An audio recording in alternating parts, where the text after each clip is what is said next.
ডিভোর্সের মিথ্যে নাটক করে গোবরডাঙ্গাতে গিয়ে কথাকে কাছে টেনে নিয়ে কথার অভিমান ভাঙালো অগ্নি। হ্যাঁ বন্ধুরা, আমরা এমনটাই দেখতে পাবো কথা ধারাবাহিকের আগামী পর্বগুলোতে।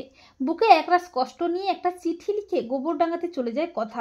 এরপর বাড়ির সবাই সঞ্চিতা ও অগ্নিকে বাড়ি ফিরিয়ে আনে। এরপর কথাকে কোথাও না খুঁজে পেয়ে অস্থির হয়ে ওঠে অগ্নি। এরই মধ্যে অগ্নি কথার লেখা চিঠিটা পায়। চিঠিটা পড়ে জানতে পারে কথা মায়ের বলা কথাগুলো শুনে ভুল মানে করে অভিমান করে বাড়ি ছেড়ে চলে গেছে। অগ্নি বলে গোবর দেবী সবসময় আমাদের ফাঁদে ফেলে, এবারে আমরা গোবর দেবীকে ফাঁদে ফেলবো। এই বলে অগ্নি চালাকি করে একটা নকল ডিভোর্স পেপার কথাকে পাঠায়। অপরদিকে অগ্নির পাঠানো ডিভোর্স পেপার হাতে পেয়ে কথার খুব কষ্ট হয়। কথা বলে, পাচক মশাই আপনি পারলেন আমাকে এই ডিভোর্স পেপারটা পাঠাতে? কথা বলে, ঠিক আছে পাচক মশাই, আমি সইটা করে দেব, আমার আর কোনো পিছুটার নেই। আর ঠিক তখনই অগ্নি এসে চিৎকার করে বলে, সত্যিই তোর কোনো পিছুটার নেই গোবর দেবী? অগ্নিকে দেখে অবাক হয়ে যায় কথা। কথা বলে, পাচক মশাই আপনি এখানে কেন এসেছেন? অগ্নি বলে, কেন? ওই ডিভোর্স পেপারটা নিতে। কথা বলে, ঠিক আছে। এই বলে কথা অভিমান করে সাইন করে অগ্নিকে দেয় ডিভোর্স পেপারটা।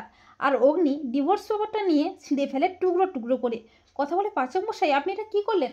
তখন অগ্নি কথাকে জড়িয়ে ধরে বলে, কথা আমাদের বন্ধুত্বটা, আমাদের ভালোবাসাটা কি এতটাই ঠুনকো যে তুই একটা সাদা কাগজের ওপর দাঁড় করাচ্ছিস আমাদের সম্পর্কটাকে? কথা বলে, পাচক মশাই। অগ্নি কথাকে জড়িয়ে ধরে বলে, কথা তুই কি রে, তুই কি বুঝতে পারিস না তোর পাচক মশাই তোকে কতটা ভালোবাসে?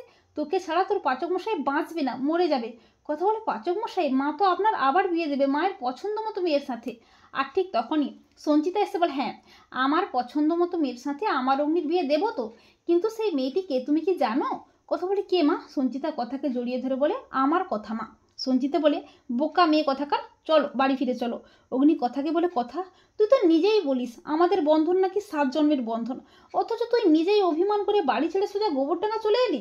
চল গোবর দিবি, বাড়ি ফিরে চল। তো বন্ধুরা, তোমরা এটাই চাও তো যে অগ্নি যেন গোবরডাঙ্গা গিয়ে কথার অভিমান ভাঙিয়ে কথাকে বাড়ি ফিরিয়ে আনে? কমেন্ট করে জানাতে ভুলো না তোমাদের মতামতটি।